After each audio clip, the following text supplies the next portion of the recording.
I'm Vic Myers. Welcome to the Resistance.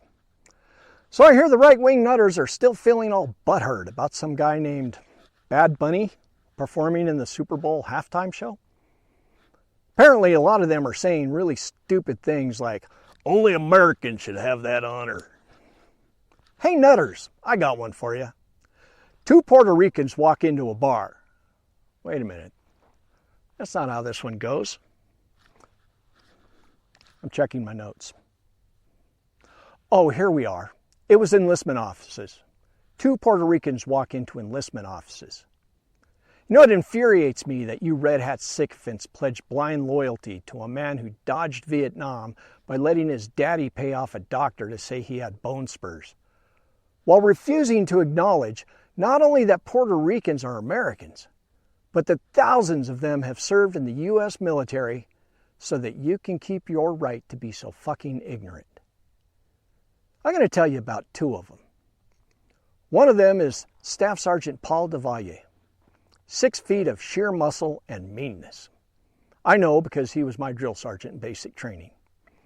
He volunteered to serve in the U.S. military and trained scores of soldiers who went on to protect the liberties of all you nutters. This video isn't about him. I've just been for a long time, I've been looking for a way to honor him in a video. This one's about the other Puerto Rican who walked into an enlistment office. His name was Jorge Otero Barreto, often called the Puerto Rican Rambo. Born in April 1937, his father named him Jorge, Spanish for George, because he was a great admirer of George Washington. Over the years, Jorge Otero Barreto became such a legend in Puerto Rico that multiple buildings and museums and schools there have been named in his honor. Jorge went to college in Puerto Rico for 3 years and was supposed to attend medical school in Spain, but he decided instead to enlist in the U.S. Army. He eventually retired as a staff sergeant. From the day he enlisted to the day he retired, he made quite a mark. You see these unit patches? The 101st Airborne, the 82nd Airborne, and the 173rd Airborne.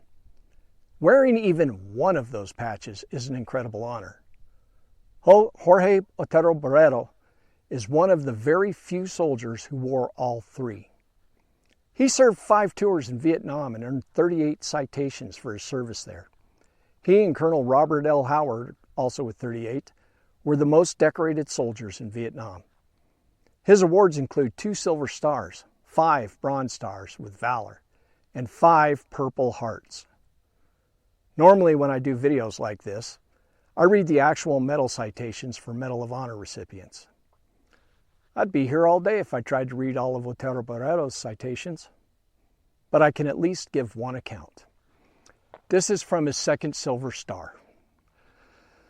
For gallantry in action in the Republic of Vietnam on May 1, 1968, Platoon Sergeant Otero distinguished himself while serving as a squad leader on a combat operation in the Republic of Vietnam. Company A, 1st Battalion, Airborne, 502nd Infantry Regiment, 101st Air Cavalry Division, was occupying defensive positions around a village north of Hue. The village was occupied by elements of the 8th Battalion, 90th North Vietnamese Army Regiment and had defied all offensive attempts for 2 days. Because of clear weather, the enemy had been under constant airstrikes and artillery. At 0415 hours, the enemy began a series of human wave attacks against Company A in a desperate attempt to break out of the village. After the human wave assaults had twice been driven back and 58 enemy lay dead, the enemy forces withdrew into the village for their final stand.